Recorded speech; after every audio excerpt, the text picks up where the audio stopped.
You can bend over all day and never learn a log pulling you into wood. Morning. I'm just looking out the window here. We've got our first bit of snow this year. It's the 3rd, excuse me. It's the 3rd of February, and we've got snow. We had a little bit yesterday. It didn't amount to much, but we got it today, and it's amounting to a little bit, but it'll probably wash away like it always does. Hey, listen, thanks for being here. I appreciate your time. I'm Buck and Billy Ray. Welcome to the channel. We're finishing up this blowdown. I bucked what I could get to with the 592 and a little bit of the 86er, and I split it up using various axes.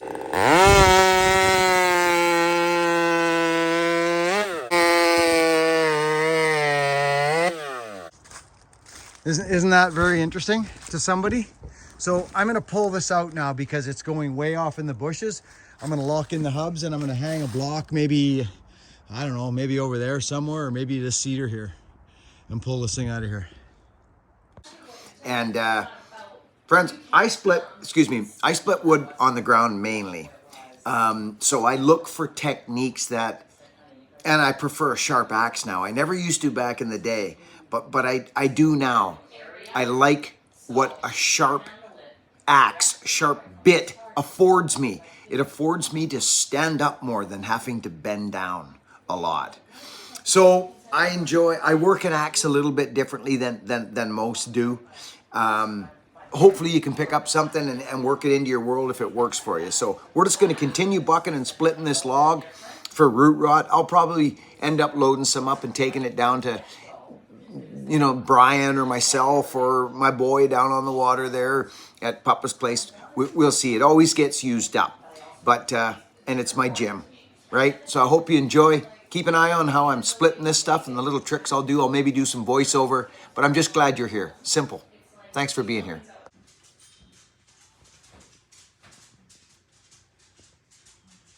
Okay, I want to show, I got about a 60-foot top here. I'm going to show you my rigging. I like to show folks what my idea is. I've got light rigging today. I got no load of wood on. There's the log. It's actually a full tree, other than the 30, maybe 20 foot I cut off it. It's right there. So it's probably about, well, it's got to be 65 foot, 70 probably, of tree. It's not massive, but the rigging's small. I've just got a clove hitch right there, but I've doubled up my rope. Do you guys know what I'm saying? So I've got double the strength, but I'm gonna run into a little bind here because I'm gonna hit that tree. But what I've done, I'll show you, is I've got a block strapped to a tree there, and it comes up over this dirt pile, but I wanna show you exactly what it is. See that? I'm running 2 shivs with 1 rope. So I doubled up the rope, so it's about 60 feet of rope. Now, well, probably more. Actually, it is more, but you know what I mean, doubled up. It's about a 70-foot chunk of rope. And that's it. And straight to the truck. But I am gonna hit this, and whether I've got enough, like, I'll hit that quick. But what'll happen is I might get some slack so that I can undo it and make this right. So all I want to do is suck that out of the bush. It's locked in. Who knows? I'll probably hit that tree quite quickly and then add friction in, which is what I don't want. But we should be okay for a bit here.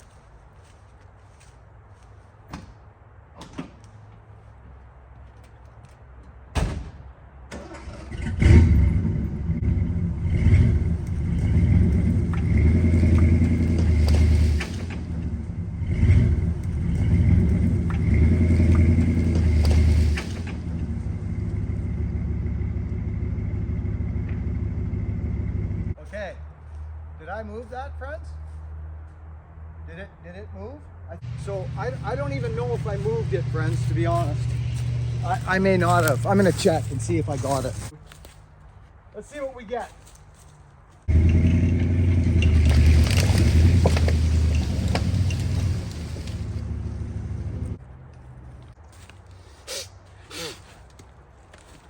There we go. So that worked out brilliantly. We've got a long tree, but now, see, we're right back to the stump.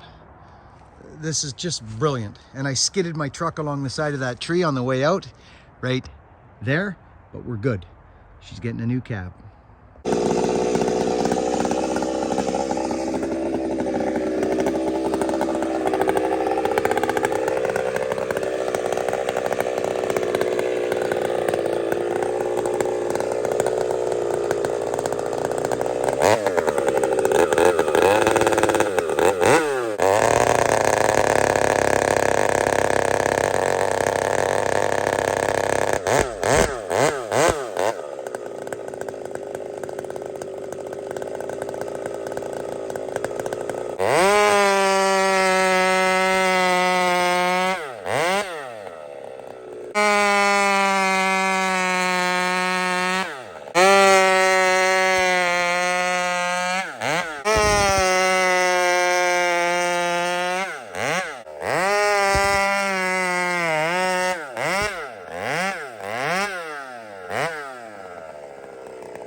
Hey, Buckin, what chain is that?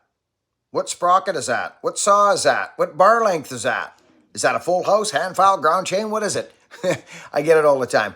So this is what this is. It is a hybrid 86er Husqvarna. It's a 365 turned into a monster by Scotty Wilson via the Iron Horse, the GOAT. Yeah, she's an 86cc Husky.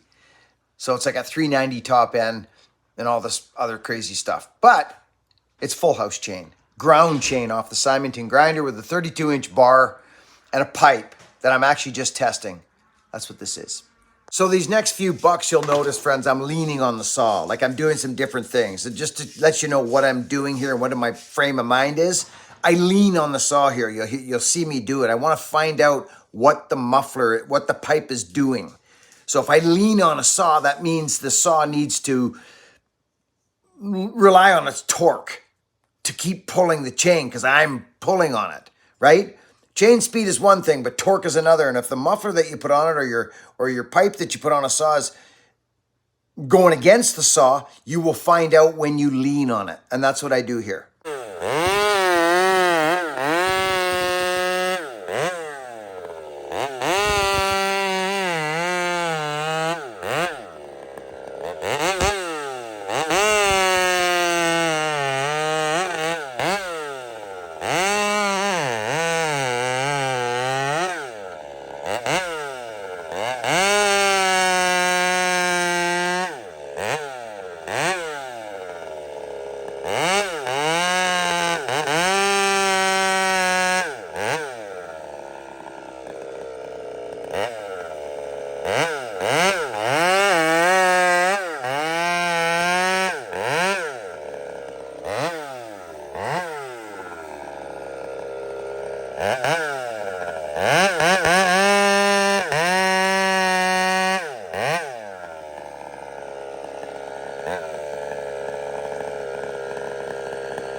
This thing's crazy, like crazy.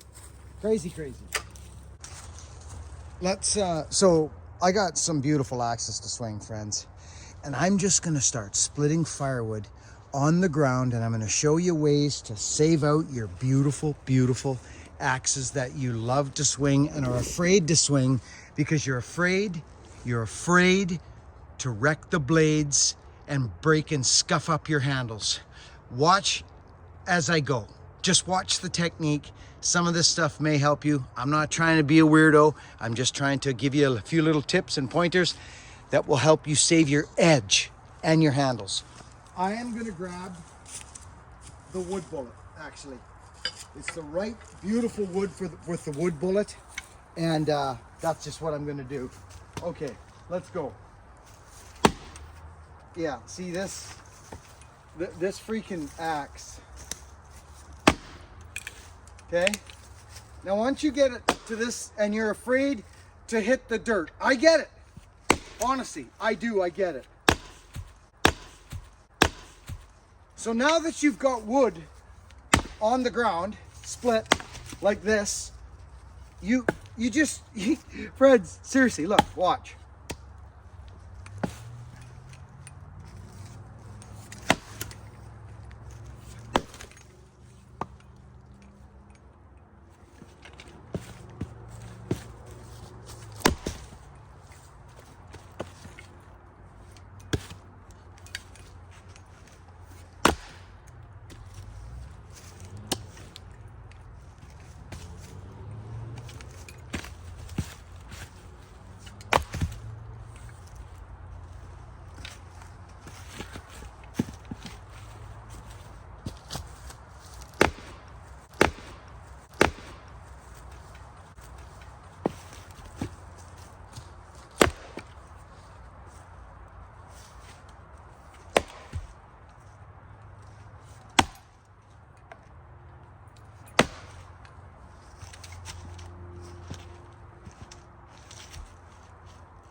This will revolutionize your game.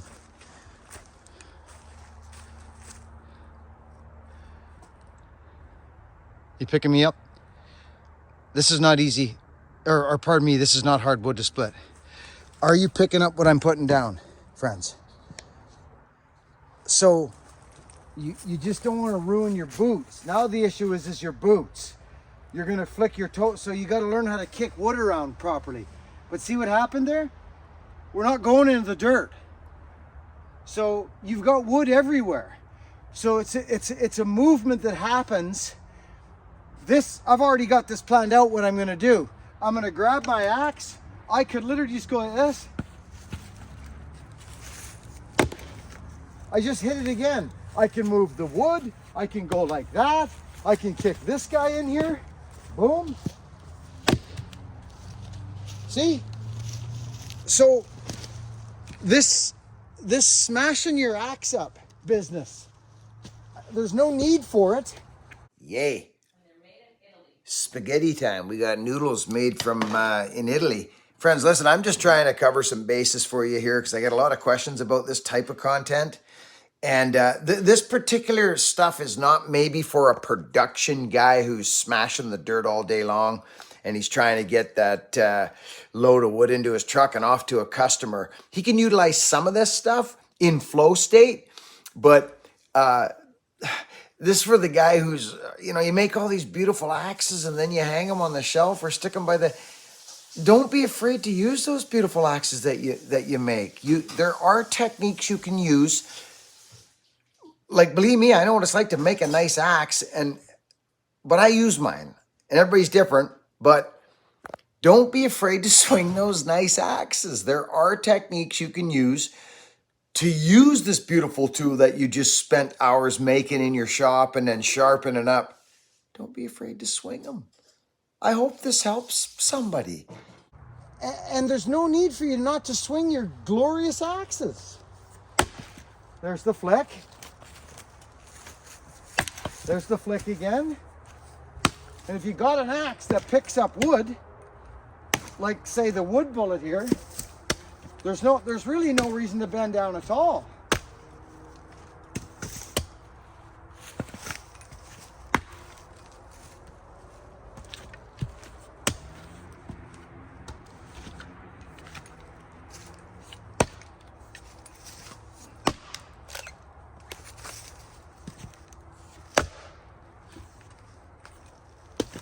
See that? What I just done? There's wood everywhere. I haven't hit my axe. I haven't hit the dirt once. Flick. So I hope this is helping someone. I really do, because what's the option? What is the option? I know I'm a little exuberant when I tell my stories. I know I am. But what's the option, friends? This, if I was gonna have a chopping block, it definitely wouldn't be this big. It would be a shorter one. And I'll show you, because we're talking about it. This wood don't need, the only reason I would use a chopping block, like, I don't know actually anymore. I really don't.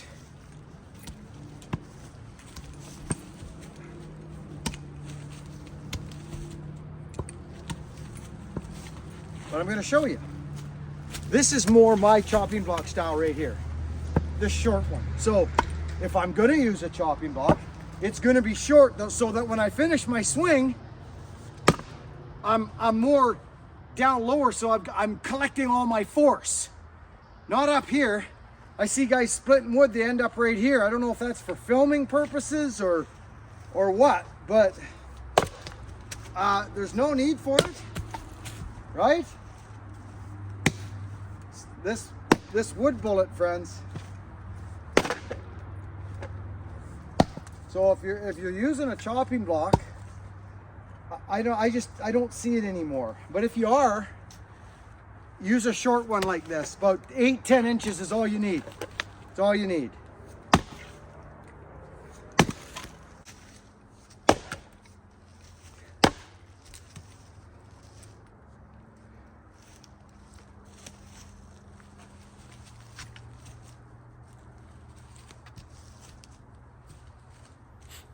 So friends, I can't contain myself. This wood bullet, friends, I know I'm biased, but I wasn't playing around when I made this axe, when I designed it. I wasn't playing around. I am so proud of this thing. It does everything.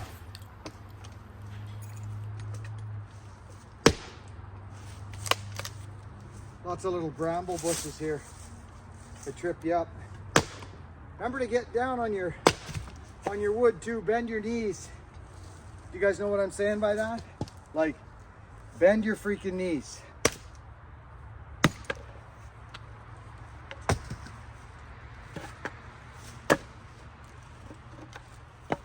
And if you're going down, you got your axe as a cane. It's in your hands. I've been on the exercise ball again, friends. Quite drastically, actually.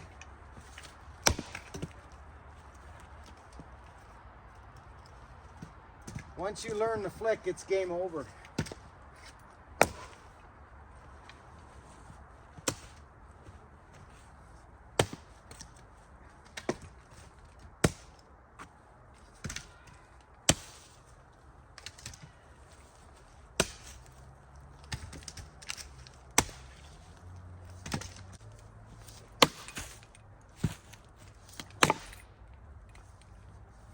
This is the wood bullet, by the way.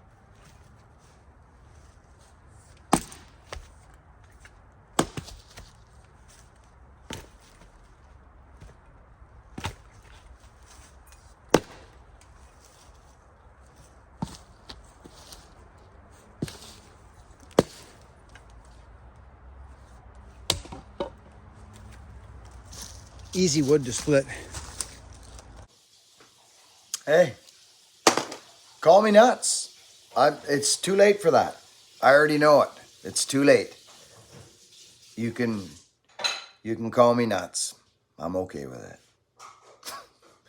Work hard, be honest, and be kind. And it's your life.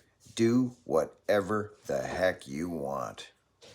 And be nice to people along the journey and help people. And start quickly. Start doing that fairly quickly, because the light is ahead of the game now. The lightness. The darkness is struggling now. They know it. They're struggling. So the light's already won. It's just a process we have to get through now for peace. Thank you for being here. Catch you on the next video.